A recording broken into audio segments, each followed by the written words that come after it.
Ang tingin ko, ang dinig ko siya, nakakadual. Yes, nakakadual talaga. Because you can no longer recognize it, as I said the other day. Ang mukha ng Senado sa buong mundo, any Senate, must show that they have a sense of country, a sense of justice, a sense of dignity for themselves, integrity at all times, and all the time accountable to the people. Yeah. Mukhang wala na yan eh. Wala na yung rule of law.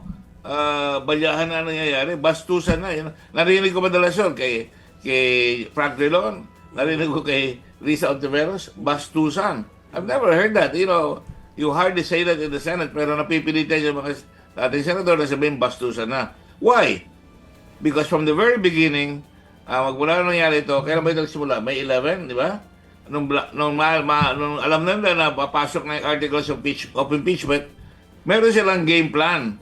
That is to confuse the public and to make sure that they can stop the impeachment. Kaya makita mo yung, pag inaral mo yun, biglang dumating si Bato. 20, ilang buwan yan? 6 months siya hindi pumapasok, di ba? Sumusweldo, pati pamilya niya o sumusweldo.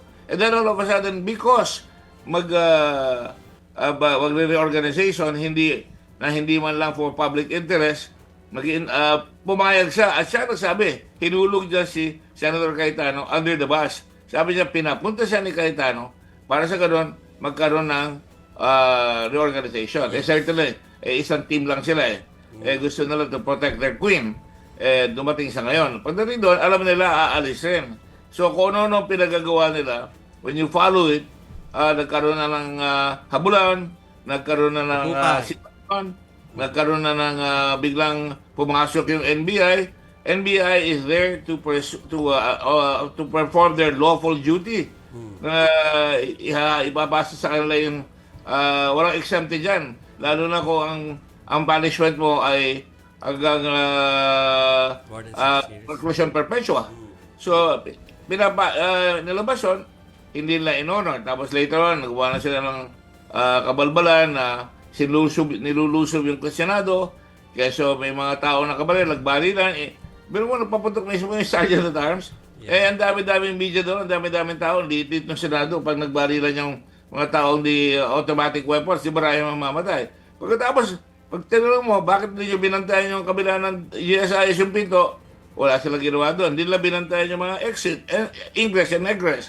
Hanggang makatakas na itong si escorted by no less than Senator Padilla at nakatakas sila hindi sila nag-report sa buong Maynila, sa buong lahat, sa buong kapulisan na nakatakas at abangan ninyo, kaalisan dito, ang dami-dami nating CCTV na makikita sila. So sa mga tweet, talagang pinlano nila, pati yung hindi pagre-report, pati yung paggugulo ng yung misinformation at ang nangyari talagang nasira ang situation sa Senado. Hanggang araw-araw, pati yung away ni Padilla at saka ni Pangilinan.